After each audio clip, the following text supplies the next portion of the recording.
L'homme ne vivra pas de pain seulement, mais de toute parole qui sort de la bouche de Dieu.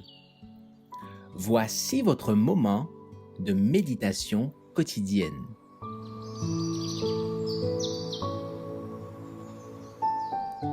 Maranatha. Le 20 octobre, les mystères de la résurrection.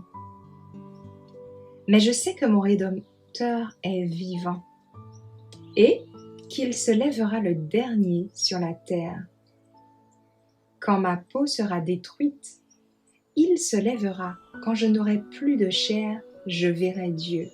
Je le verrai et il me sera favorable. Mes yeux le verront et non ceux d'un autre.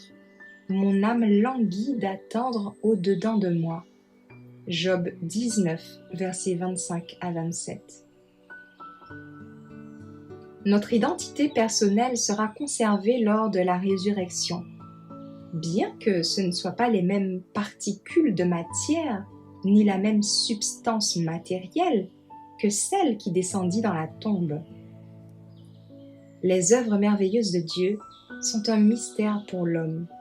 L'esprit, le caractère de l'homme, retourne à Dieu pour y être préservé. À la résurrection, chaque homme aura son propre caractère. Au moment marqué, Dieu les appellera en leur donnant à nouveau le souffle de vie, et il ordonnera aux eaux desséchées de vivre.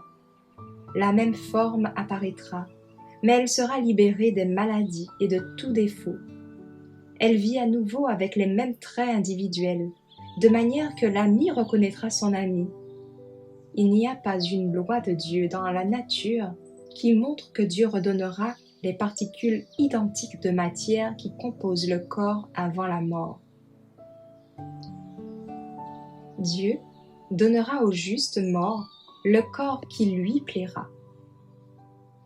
Paul illustre ce thème par le grain de céréales qui est semé dans le champ. La semence plantée est détruite, mais une nouvelle graine surgit. La substance naturelle de la graine qui est détruite ne réapparaît jamais comme avant. Mais Dieu lui donne un corps qui lui plaît.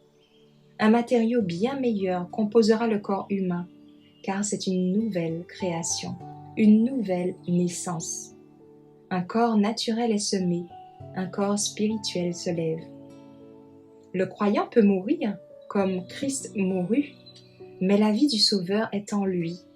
Sa vie est cachée avec Christ en Dieu. Je suis venu afin que les brebis aient la vie et qu'elles l'aient en abondance. Jean 10, verset 10. Il poursuit le grand processus par lequel les croyants sont faits avec lui dans la vie présente, afin qu'ils soient un avec lui durant l'éternité. Au dernier jour, il les ressuscitera comme une partie de lui-même. Christ devient un avec nous afin que nous devenions un avec lui dans la divinité.